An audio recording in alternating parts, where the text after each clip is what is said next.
Chaos unfolding at Seattle City Hall. We made a joint decision that we were going to take our worship rally to the front steps of City Hall. It follows a controversial weekend rally after a protest and counter-protest turned violent. The group who held the rally wants an apology from Seattle Mayor Bruce Harrell, or the only credible thing left to do is to resign in disgrace. They think it's funny. It's not funny. You're going to kill somebody. West Seattle on edge after cars speed by homes. What the hell? And crash with no one behind the wheel. They need to stop doing this. No trial for a former supersonic. Why Sean Kemp's case won't go before a jury the day it was set to begin. Accepted responsibility. That was certainly important to us. It's a case that haunts Snohomish County. And it's the only incident I'm aware of where people were murdered on a hiking trail. A mother and daughter shot to death. Investigators reveal where their tracks go cold. We never lose the time to tell a family the answers they've been seeking.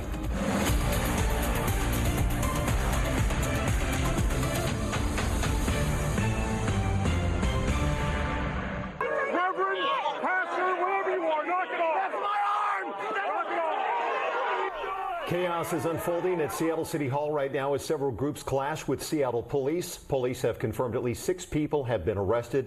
This comes as 3 separate groups call for an apology from Mayor Bruce Harrell or his resignation. That call following a rally this weekend put on by a religious group in the Capitol Hill neighborhood. The group is opposed to abortion and the LGBTQ plus community. The rally led to clashes between counter-protesters and police. Thanks for joining us tonight. I'm Joyce Taylor. I'm Greg Copeland. King 5's Bridget Chavez has been at today's rally since it started about 5 o'clock. Bridget, what have you seen so far? Greg and Joyce, there are still hundreds of people inside of this event and here on the outside. These are all counter-protesters here. That is the entrance that's being blocked right now to get inside of this event. They're calling it Rattle in Seattle. Again, hundreds of counter-protesters on just this side. We're at 4th and Cherry, and so far we've seen a lot of intensity here, lots of arguments and fights. We're going to show you video now of arrests that were made earlier right here where we are. We know from Seattle police that they have arrested 6 people so far who were counter-protesting this event for assault. Now, again, things have gotten extremely tense out here.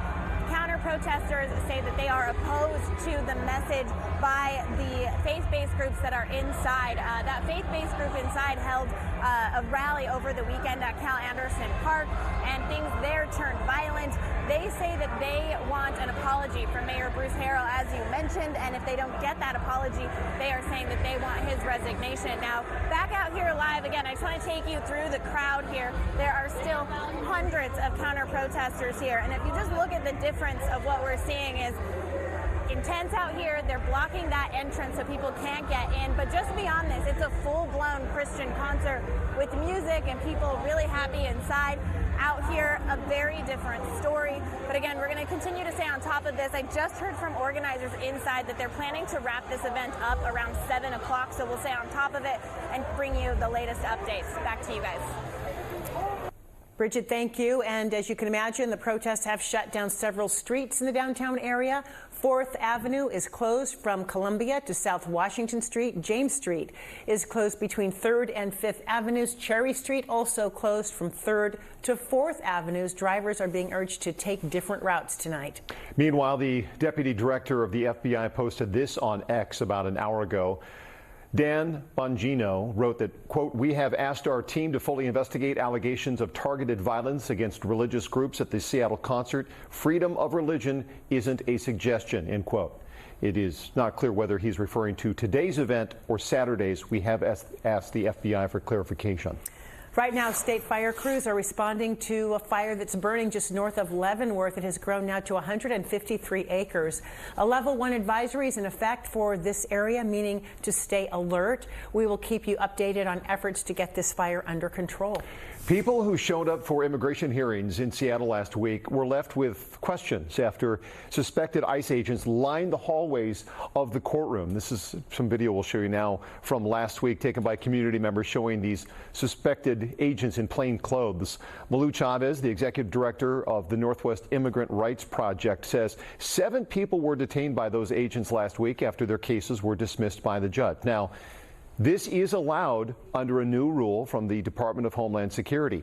Agents can make arrests at courthouses to fast-track the removal of anyone in the country for less than 2 years.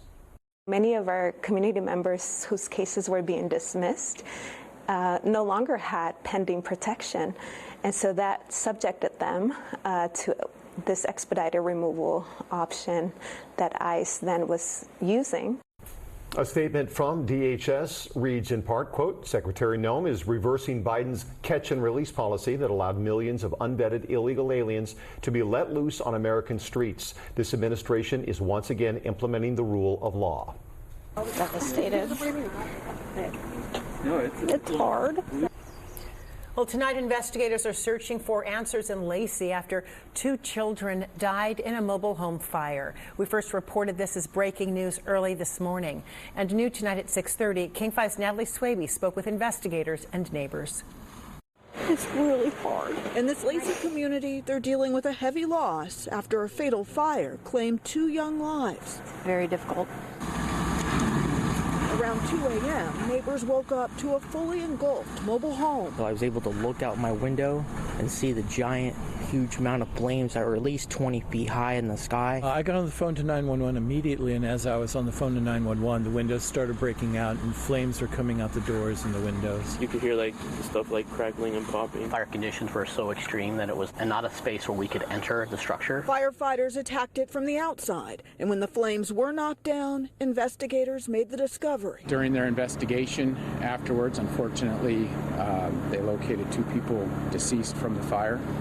One was a 10-year-old female, and one was a 17-year-old male. A 44-year-old woman was rushed to the hospital. It was frightening to have this happen in the neighborhood, and it's very sad. I feel sorry for my neighbors. This scene is now a sad focal point. Just completely gone. The roof just collapsed in. It's a place that carries memories for Sarah Sullivan. I needed to come here and see it. She's the one who sold the mobile home a decade ago to the current owner. Somebody that I know has now lost her 2 children in that home that I provided for her. Her focus now is on the survivor. My hope for her now is just to be strong. Just be strong. And I know it's hard. The investigation into the cause of the fire is still underway. Tonight, we are learning more about the 44-year-old woman who was hurt. Harbor's Home Health and Hospice confirms she is Sarah Bullington, a member of their team who works with hospice patients. They are working to help her by raising donations as she recovers in the hospital. In Lacey, Natalie Swaby, King 5 News. What the hell? That is the reaction from neighbors in West Seattle after a string of unusual car crashes over the past 2 weeks. Home security video from the most recent crash on Sunday shows a car speeding down a hill and then slamming into a power pole. Moments later, a second vehicle follows from behind and appears to be recording the scene. Neighbors rushed outside, did not find anybody inside that crashed car. This is just one of 4 similar crashes reported in the past 2 weeks. Some neighbors think the cars that crashed were unoccupied. Please don't walk down our hill at night. It's very unsafe. They're coming down the sidewalks. They think it's funny. It's not funny. You're going to kill somebody and you're going to get caught and you're going to go to jail, and that really sucks. So neighbors tell King 5 all the crashed cars were Hyundais. They also say that police have told them this is part of a TikTok trend. Seattle police have not returned King 5's request for comment yet. Sean Kemp, the one-time Seattle Supersonics standout, pleaded guilty to felony assault, abruptly ending plans for a jury trial. The case stems from a 2023 shooting in Tacoma Mall parking lot where Kemp claimed that he was trying to recover stolen property. But prosecutors say the evidence told a different story. King 5 Sebastian Robertson has the latest from Pierce County. Sonic superstar Sean Kemp's autograph now appears on this court document, admitting his role in a 2023 assault and sealing his fate as a felon. We're pleased that he accepted responsibility, and I hope people understand that you can't just head down to our mall and start firing, because That's not acceptable under the law. Kemp, seen here on police body-worn camera, told investigators he was tracking men he accused of stealing his phone. Men he claimed opened fire on him. I started tracking them about 3:30 this morning. As soon as I took 3 steps back, the window rolled down, and that was the first one. Bloop. Surveillance video and witness accounts told a different story, and Kemp found himself in handcuffs. Prosecutors allege he was the one who fired, a man they say was taking justice into his own hands. Court documents reveal a text message from the night before the shooting, Kemp writing, "I'm about to shoot this MF." I would say so. I mean, he did not call 911 ahead of time, and he didn't call 911 at the time of the incident, so I'd call that a fair characterization. Kemp appeared ready to fight the charges, but instead took a plea deal, a lesser charge of second-degree assault. Given the facts in this case, the complications, the strengths, this was a resolution that is a strong one, and that I think anybody would have a possibility of receiving. Kemp's attorney, in a statement to King 5, says Sean has learned a tremendous amount throughout this process, adding he is committed to moving forward in a positive direction. Kemp has no criminal record, and his attorneys will ask for a judge to waive jail time. I'm going to jail and the bad guys get away. It's all good, man. It happens in life. It ain't worth it. An iPhone ain't worth, the rest of your life. Kemp, perhaps best known for his time on the Sonics, has a 1/3 stake in a marijuana retail business that carries his name, an endeavor that's future may now be in question. The state's Liquor and Cannabis Board wouldn't comment on this case directly, but said generally that if a license holder faces new charges and a conviction, it's up to them to review those charges and see if that person can still hold a license. In Tacoma, Sebastian Robertson, King 5 News.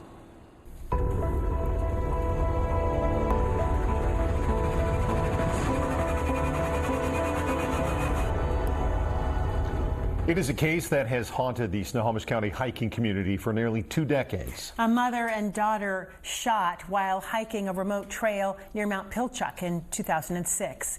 How the killer got away undetected is a mystery, but detectives hope that someone out there will come forward with information. King 5's Madison Wade has this week's Unsolved Northwest.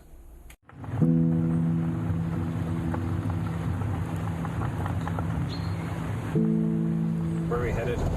We're headed to Forest Service Road 4020. It leads up to Pinnacle Lake. It's a real beautiful area, especially on a day like this. But once you get there, it's this pristine mountain trail. It leads up through the alpine forest. You're standing in a spot that looks beautiful, but has a very sad past to it. Mary was so much a part of my life, it's kind of easy. Susanna, it's a lot harder. She was just getting started out, so it's, a lot less fair.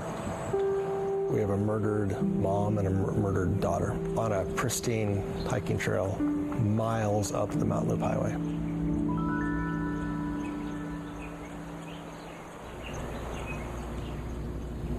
Can you, in a full sentence, introduce yourself? Say what your name is and how you're connected to this case. My name is David Stodden, and I'm the husband of Mary Cooper, and Susanna Stodden was my daughter.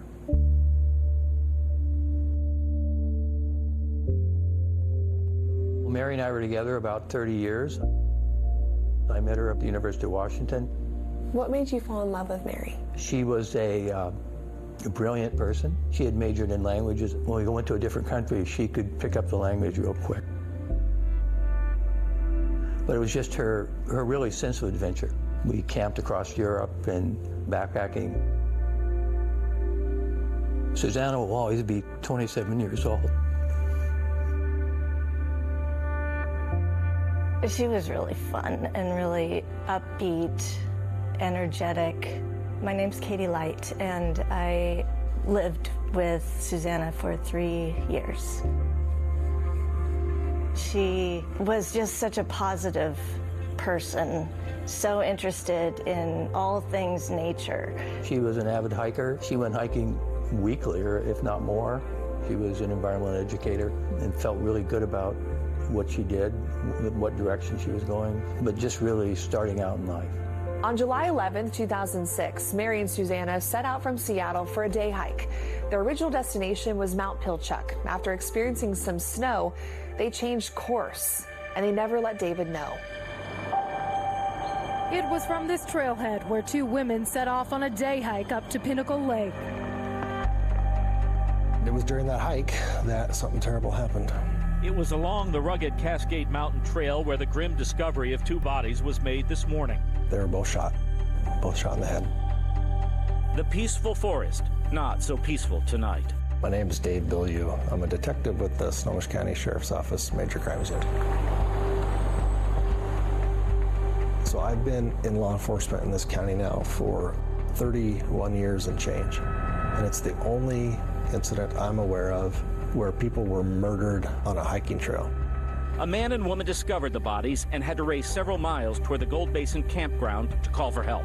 They ran down the trail, got into their vehicle, and drove the 6 miles back down to the mountain loop, and then drove to the nearest campground that happened to have a payphone, and they made the call. The 911 call is a little chilling. 911 radio plane, negative up the trail for Pinnacle Lake. Team, what's there? 2 girls. Okay, and what are they doing there? They're dead. Deputies don't have a suspect, and they don't have a motive, and warn this could have been a random attack.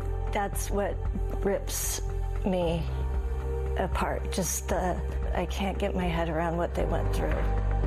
There were no witnesses. All we have is very little physical evidence left behind to put the pieces of the puzzle together. The State Patrol Crime Lab was able to obtain a partial male DNA profile from the fingernail clippings recovered at autopsy from Susanna Stodden, who was the daughter that was killed. Does that mean she gave up a fight? I would hope so, but I don't know. Early on in the investigation, David was a person of interest, but that's not the case anymore. A few years back, he took his 3rd polygraph examination. As he left the lie detector test today, detectives said Stodden passed. Mr. Stodden's not a suspect in this case. I'll just say that, yep. Still think about him many, many times every day.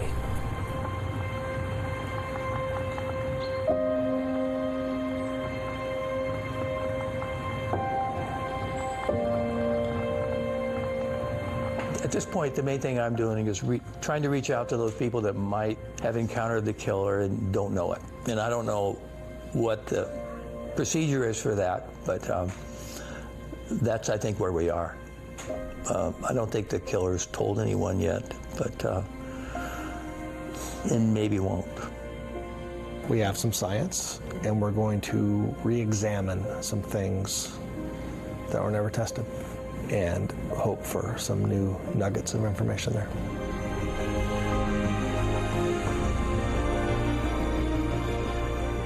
We may lose time to prosecute somebody. We may lose time to put somebody away in prison, but we never lose the time to tell a family the answers that they've been seeking.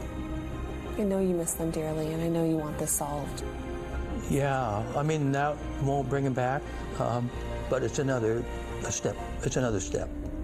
And that's what people have told me, you know, usually you can move forward some more. So that's why I'm working on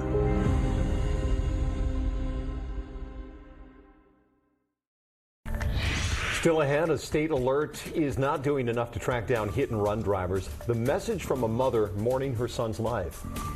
A new resource for those who need help in Snohomish County. The new behavioral health facility almost ready for its first patients. And we are still monitoring breaking news coming out of Seattle City Hall right now. Protesters have gathered. They're calling for Mayor Bruce Harrell's apology or his resignation after his response to a separate weekend rally in Cal Anderson Park that also became violent. We know at least 6 people have been arrested tonight. We have a crew at the scene right now. We will have a live report coming up for you at 7 o'clock.